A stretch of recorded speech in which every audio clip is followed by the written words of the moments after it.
Civilization on a global scale has degenerated so much since World War I. Idiocracy, the movie, was so correct. We're just living in a low IQ future, just with absolute headless chickens running around, no idea what they're doing, no taste. People have noticed trends in design that they think are going the wrong way. The grand intellectuals of Reddit.com have noticed that there's a real drop-off in fun, wholesome colors and cute things, like how McDonald's used to have a play park, but now it doesn't, and that makes me really sad. And guys, cars used to be so much more colorful. Whatever happened to that? They have something. They're on the right track. Even interiors of homes look a lot more dull. People used to paint their walls. I can't even imagine walking into a house and the wall being anything but white. But isn't that kind of fun? Isn't that kind of have some personality? People used to have wood panels on their walls. Can you imagine that? I can't. I feel like everything nowadays, it is like Idiocracy. It's just made for low IQ people who never went through puberty. Something wrong happened there. Maybe it's all this hormone disruption with the chemicals in the water. I think Lady Salento's Children's Hospital in central Brisbane is just absolute platonic form perfection of what modern architecture seeks to do. And that, I went to this hospital. I broke my arm once as a youngster. I was sad that day. Oh, my arm is sore. Oh. And then they sent me to get a cast here because they're too dumb to do it at the GP. And so I was thinking, oh, it's such a bad day. But look at these cute little colorful blocks and swanky little design. Oh, this has uplifted my 10-year-old soul. But every single building in the city is really like that. They have these dumb little colorful panels. They got a little roof that's like, instead of an equilateral triangle, it's going to be like an isosceles triangle or something. They're just always trying to reinvent the wheel every time they sit down to design a new building. And every single time it looks god-awful. Maybe they'll add a vine to the side to make it like kind of integrate the buildings with nature. But every single great cityscape, Venice, St. Petersburg, Paris, there's really very little green space. New York has it in one little confined box that said, yeah, nature, yeah, we fucking conquered you. Yeah, you're gonna stay in this little box and you're not leaving. And it looks great because you talk with some of these Redditors and they think that the reason that cities aren't wholesome chungus anymore is because there's not enough green space. And they don't like brutalism because of that. But really, brutalism is kind of great because it doesn't lie to you. It's literally called brutal. Brutal is great for a police station or something. It's gonna have power. It's like, yeah, we're not here to be nice. We're gonna baton you fucking protesters. The architecture there is doing a great job. It's not trying to be nice. What's bad is buildings with these colorful panels made for people who seemingly never went through puberty. And they're really impressive. Many colors. If you look at every skyscraper in London, they're all trying to have a personality. The bankers are in there selling off England to the Qataris, but they're doing it in a building with a cute little personality. And it's like, what if instead of a normal tower that's like a rectangle, it was like more of a triangle? Isn't that clever?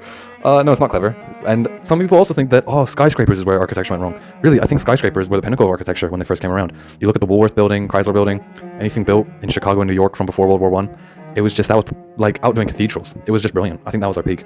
But now everyone's just like, I guess skyscrapers all have to be glass and steel.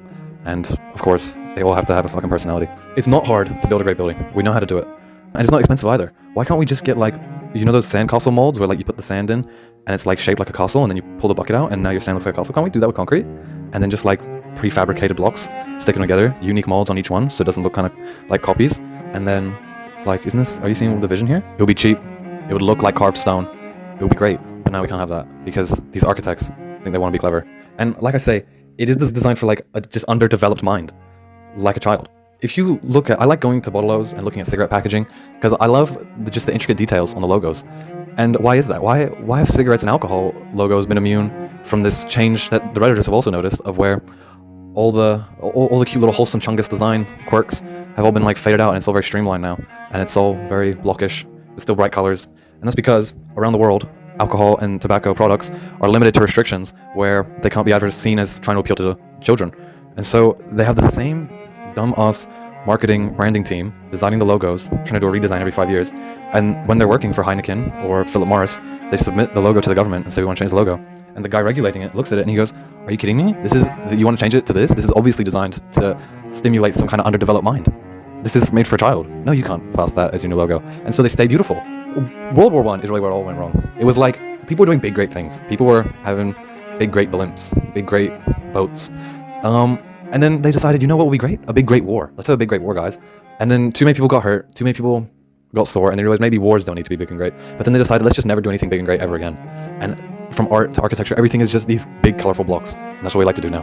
The Redditors of our civilization around the world have loved it. And there's this really striking thing that happens. And it doesn't happen in Australia, but overseas, from Florence to Malacca, they'll have an old city. And it's everything that was built before World War I. And then the outskirts is everything after. And this is where all the people live, in the outskirts. And then the center is where the tourists come to look at and see, wow, these are the ruins of a past great civilization that we don't get to have anymore. I don't understand how you can live in Florence and just be going through your great-grandparents' old house, comparing it to where you live now, and just thinking, oh yeah, this is fine, this is okay. No, this isn't an intense civilizational drop-off. If alien archaeologists come to this Earth, they're going to look at Florence and they're going to say, wow, some tribe must have invaded this place and just built dog shit buildings and had just had a completely rubbish culture. Why is this not more of a public discussion? And then when it does become a public discussion, it's, oh, the reason new places aren't nice is because there's no greenery. There's no greenery in central Florence. That's not the problem. When you look at archival footage from the past, it's just so obvious that these people were just so much better than us and just had so much more enriched, beautiful lives. I know they got some things wrong, and again, the Redditors will come and they'll say, oh, you think the past was nice? How about, and you think polio's nice? Like, why do I have to trade off beauty and technology? Like, why does it have to be a trade-off? Why can't I have the polio vaccine and a nice building? Like, no, the building has to be ugly, the hospital has to be ugly where I get the vaccine from. Even the fashion, how people carry themselves. They might have taken it a bit too far on a 30-degree day wearing a full suit to the market. There might have been some extremes. We don't need to bring that back. But how about just a collar and not wearing tracky dacks to Queen Street Mall? Why is that totally normal? I see people wearing hoodies. I don't ever want to see a hoodie again in my life. Not even in someone's house. They should be banned.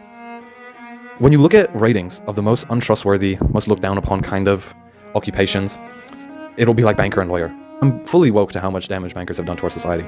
But it does not come anywhere near architects. Just industrial scale litter. They should be public enemy number one.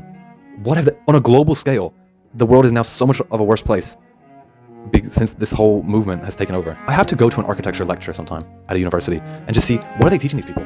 They went to school for this. And when they look at their creation, they go, oh, that was really clever. Oh, fuck, we're good. No, you're not. Like, what are they doing?